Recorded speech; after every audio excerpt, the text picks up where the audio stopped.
Fathima. School വാർത്തയിലേക്ക് സ്വാഗതം. വാർത്തകൾ ചുരുക്കത്തിൽ. പാരീസ് ഒളിമ്പിക്സിനെ വരവേൽക്കാൻ കമ്പിൽ മാപ്പിള ഹയർ സെക്കൻഡറി സ്കൂൾ സജ്ജമായി. സ്കൂൾ കായികമേളയ്ക്ക് അടുത്ത ആഴ്ച തുടക്കം കുറിക്കും. ഹിരോഷിമ നാഗസാക്കി യുദ്ധവിരുദ്ധ റാലി സംഘടിപ്പിച്ചു. ഉറുദു ടാലന്റ് മീറ്റ് പരീക്ഷ സ്കൂൾ തലം സംഘടിപ്പിച്ചു. വാർത്തകൾ വിശദമായി. പാരീസിൽ നടക്കുന്ന ഒളിമ്പിക്സിനെ വരവേൽക്കുന്നതിനും ഒളിമ്പിക്സിന്റെ പ്രാധാന്യം കുട്ടികളെ അറിയിക്കുന്നതിനു വേണ്ടി സ്കൂളിൽ സ്പെഷ്യൽ അസംബ്ലി വിളിച്ചു ചേർന്നു. തുടർന്ന് head mistress Shrimati Sreeja teacher Olympics സന്ദേശം നൽകുകയും ചെയ്തു. ഒളിമ്പിക്സ് വിളംബര പ്രതിജ്ഞ മെഹറിൻ റെന ചൊല്ലിക്കൊടുത്തു.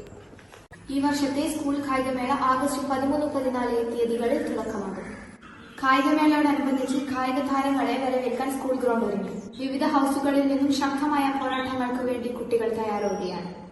ഹിരോഷിമ നാഗസാക്കി ദിനത്തോടനുബന്ധിച്ച് JRC കേഡറ്റുകൾ സ്കൂൾ മുതൽ കമ്പിൽ ടൗൺ വരെ യുദ്ധവിരുദ്ധ റാലി നടത്തി.